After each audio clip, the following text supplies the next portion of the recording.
Ini ada berita yang menarik ya. Jadi sahabat era sekalian, saya sambil mendengarkan ya bagaimana arah politik Pilkada Jakarta. Nanti kita akan lihat ke depannya bagaimana ya sikap Anies Baswedan dan yang lainnya. Tapi yang jelas sahabat era sekalian, saya mau membicarakan hal ini ya. Soal nah ini beberapa aktivis senior mengatakan mengeluarkan maklumat Yogyakarta, pelantikan presiden dan wakil presiden ilegal menurut mereka ya. Coba kita lihat ya ilegalnya di mana, nanti kita bahas ya dari sudut hukum tata negara tentunya. Jakarta, FNN. Beberapa tokoh senior mengeluarkan maklumat menyikapi pelantikan presiden dan wakil presiden yang sudah dilakukan pada 20 Oktober 2024. Pernyataan yang dikemas dalam kalimat dalam maklumat Yogyakarta tersebut menerangkan bahwa pelantikan tersebut ilegal.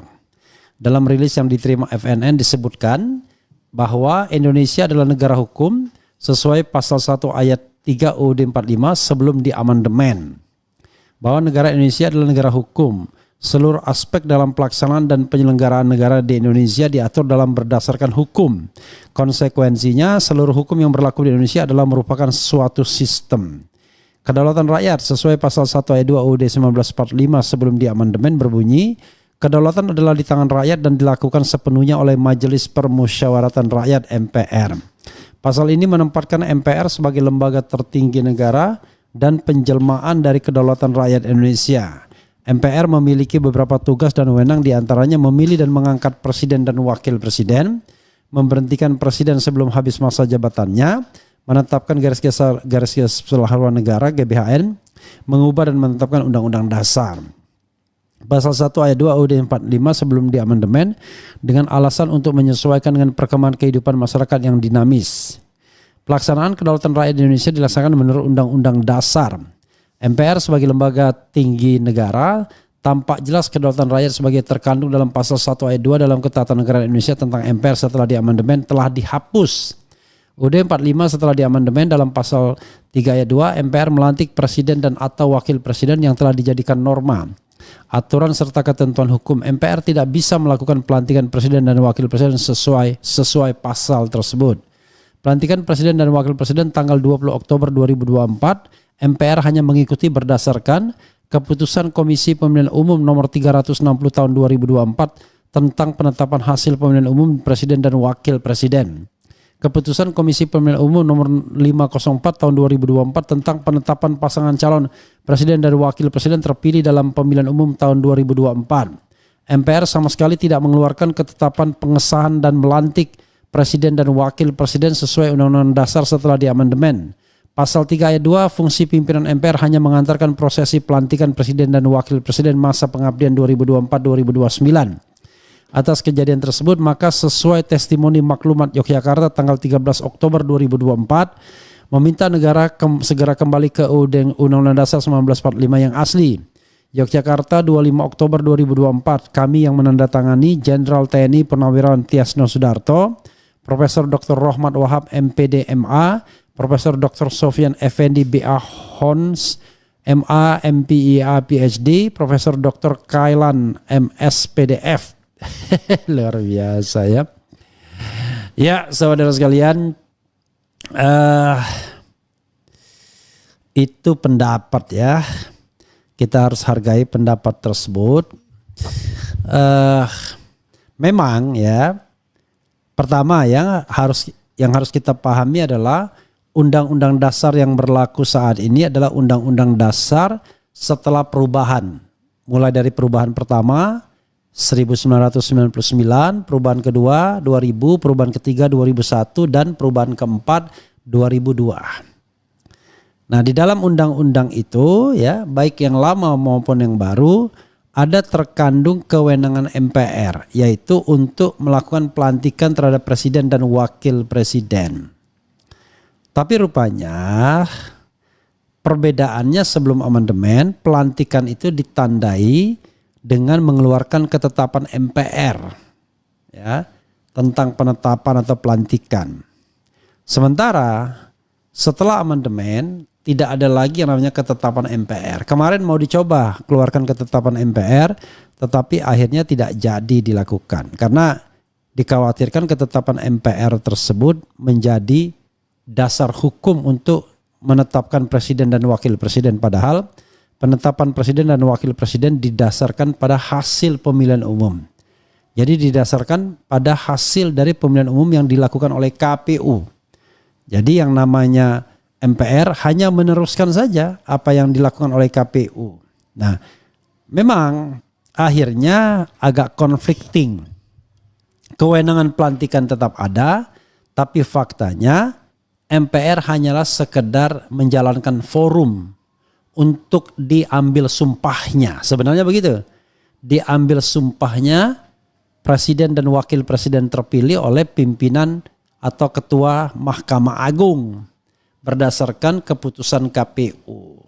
Gitu ya. Jadi kata Pak Jimli sebagai seorang ahli hukum tata negara, memang pasca amandemen itu MPR tidak pernah melakukan pelantikan presiden dan wakil presiden lagi sesungguhnya. Padahal kewenangan itu masih ada. Nah kalau ke depan ya mau diatur sedemikian rupa, maka bukan ketetapan MPR yang keluar. Karena ketetapan MPR itu nanti akan menjadi produk hukum yang bisa digugat kalau begitu. Lalu apa? Prosesi pelantikannya yang harus diubah. Misalnya salah satu prosesinya adalah pimpinan MPR menanyakan ya setelah adanya hasil pemilu kan begitu, yang memenangkan si X bla bla bla bla, apakah saudara ya bersedia dilantik ya kan untuk menjadi presiden dan wakil presiden kan begitu. Jadi ditanyakan ya kan, kalau bersedia untuk dilantik, maka kemudian pimpinan MPR meminta bantuan kepada Ketua Mahkamah Agung untuk membimbing sumpahnya, kan begitu mestinya. Jadi kalau dibilang ilegal ya menurut saya terlalu berlebihan ya saudara sekalian ya. Betapapun kita tidak suka dengan sebuah proses, tapi jangan juga dibilang ilegal. Tepatnya kurang sempurna dan mungkin harus diperbaiki. Tetapi kelalaian MPR tidak boleh diserahkan atau disalahkan kepada calon presiden terpilihnya. Karena calon presiden terpilihnya itu sudah sah dia untuk dilantik atau diambil sumpahnya. Perkara kemudian MPR memaknai pelantikan itu hanya sekedar menyediakan forum pengambilan sumpah, nah itu yang barangkali harus diperbaiki di masa depan. Jadi di masa depan pimpinan MPR menanyakan kepada presiden terpilih, Saudara Prabowo Subianto, kan begitu mestinya. Apakah saudara bersedia dilantik sebagai Presiden Republik Indonesia masa jabatan 2024-2029? Kalau dibilang bersedia, maka kami persilahkan kepada Yang Mulia Ketua Mahkamah Agung Republik Indonesia untuk memandu pengambilan sumpah, ya kan?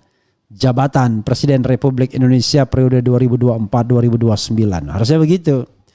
Jadi tidak sekedar tidak sekedar seremonial, tetapi memang ada kewenangan untuk melantik. Jadi yang melantiknya itu MPR. Tetapi ke depan kalau kita mau mengubah konstitusi, ya MPR bukan lagi pelantik. Kalau memang pemilihan presiden dilakukan secara langsung, ya pengambilan sumpah cukup di depan istana, ya tidak perlu di gedung MPR DPR sesungguhnya. Ini kan gedung MPR DPR cuman mau mejeng saja itu anggota-anggota MPR, ya kan? Anggota MPR, DPR, DPD itu mau mejeng-mejeng bawa keluarga dan lain sebagainya. Jadi harus rakyat, bersumpahnya itu di depan rakyat, ya kan? Nah, simbolisasinya adalah ya di lapangan saja atau di depan istana presiden misalnya. Atau di mana yang proper, di Monas, Monumen Nasional misalnya pengambilan sumpahnya. Jadi dibuat tradisi baru bahwa pengambilan sumpah presiden dan wakil presiden itu adalah sumpah di hadapan rakyat, bukan sumpah di hadapan anggota MPR, ya kan? Tapi di hadapan rakyat. Why? Karena MPR bukan lagi penjelmaan rakyat sekarang, tetapi hanya sekedar lembaga negara. Dulu iya, karena MPR penjelmaan rakyat. MPR dianggap rakyat itu sendiri. Tetapi sekarang dengan pemilihan presiden secara langsung, MPR bukan lagi penjelmaan rakyat. MPR hanyalah lembaga yang menjalankan fungsi tertentu dalam sistem ketatanegaraan Indonesia. Begitu sobat era sekalian ya. Sekedar komplimen buat sobat era sekalian ya. Ada yang kurang memang, tetapi bukan berarti tidak sah ya. Ke depan harus diperbaiki prosedurnya. Malah saya lebih maju, move forward. Pengambilan sumpah di Monumen Nasional di hadapan rakyat. Begitu. Pertanyaannya adalah rakyat mana yang bisa hadir? Ya siapapun hadir. Ya tentu dengan pengamanan ya. Pengamanan misalnya. Oke, jadi kalau di depan anggota DPR seolah-olah MPR masih berfungsi sebagai penjelmaan rakyat, padahal bukan. Mereka hanyalah anggota DPR dan anggota DPD yang bergabung dalam sidang tertentu menjadi anggota MPR, kan begitu. Oke. Sobat RH sekalian,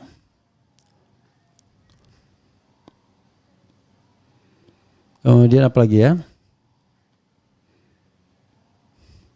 Ini aneh nih orang-orang nih ya. Nggak baca aja ada komentar. Saya justru tidak menyalahkan, ya kan? Saya tidak membenarkan pendapat Maklukmat Jogja ini. Yang saya mengoreksinya ya, saya mengatakan terlalu berlebihan kalau mengatakannya ilegal. Kurang sempurna iya ya, tapi ilegal ya enggak ya. Enggak paham ini. Orang ini komentar hanya makanya buzzer tuh enggak ada otaknya ya, susah ya. Wowo layak untuk dimaksudkan karena melanggar sumpahnya tentang menjalankan undang-undang seluruh-seluruhnya karena mengangkat Teddy sebagai seskap tanpa resign. Bagaimana menurut RH? Ya, harusnya DPR menjalankan fungsi pengawasannya dulu lah. Harusnya ya memperingatkan presiden. Itu kan fungsi pengawasan ya. Nah, cuman masalahnya berani nggak DPR-nya kan?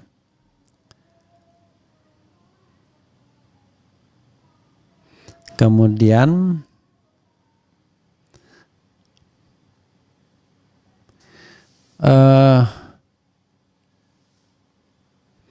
Bung RH yang terhormat sudah resmi dilantik di hadapan MPR masih dikatakan ilegal Jogja. Yaitu Maklukmat Jogja menganggap demikian. Kalau saya kan enggak. Kalau saya mengatakan tidak ilegal, cuma kurang sempurna saja. Harusnya MPR menjalankan betul fungsi melantiknya, tidak sekedar menjadi forum saja. Ini kan seolah-olah yang melantik adalah Ketua Mahkamah Agung. Harusnya tadi Ketua MPR menanyakan kesediaan presiden terpilih untuk dilantik. Kalau bersedia, baru kemudian diambil sumpahnya. Jadi fungsi Ketua Mahkamah Agung itu dimintai tolong untuk memandu jalannya sumpah. Dimintai tolong aja. Ya, karena memang masalahnya Mahkamah Agung ke depan mestinya pemanduan sumpah itu dilakukan di Mahkamah Konstitusi harusnya. Nah,